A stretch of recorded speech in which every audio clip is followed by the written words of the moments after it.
प्रेम से बोली छठी मैया की माई के यादव जी के बेटावा संग छठी घाट जई बाऊ घाट जई बाऊ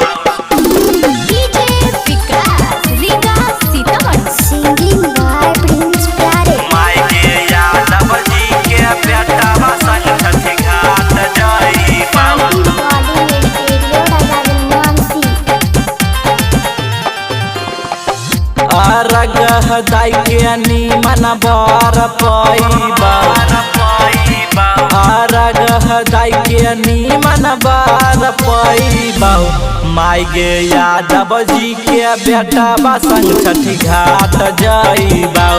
माई गे अहिरा के बेटा संग छठी घाट जइबा अरग दाई के नीमन बर पैबा अरग दाई के नीमन बर पैबा माई गे यादव जी के बेटा संग छठी घाट जइबा माई गे अहिरा के बेटा संग छठी घाट जइबा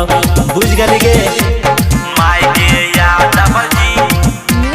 माई के यादव जी के बेटावा संग छठी घाट जई बाऊ घाट जई बाऊ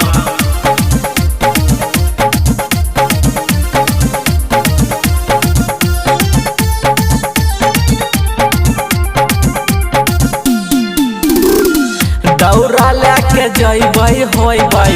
गंगा जी में खार गे फेरतै नजरिया मैया बढ़तै हमर प्यार गे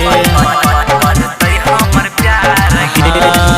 दौरा लेके जइबै होइबै गंगा जी में खार गे फेरतै नजरिया मैया बढ़तै हमर प्यार गे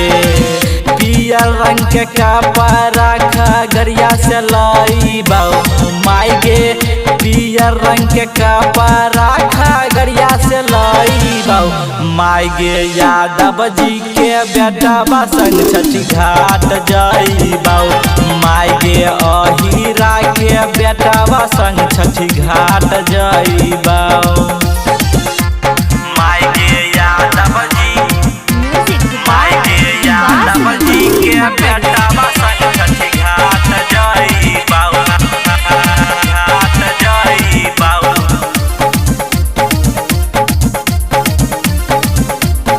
Singing by Prince Pyare. छठी माई के पूजै छै गे दुनिया जहान गे मिलतै ने के सासू ससुर निक खानदान गे निक खानदान गे छठी माई के पूजै छै गे दुनिया जहान गे मिलतै ने के सासू ससुर निक खानदान गे राम बलि यादव संगे चल जइबा माई गे रहिया में पीरिस के गई गाना बजइबा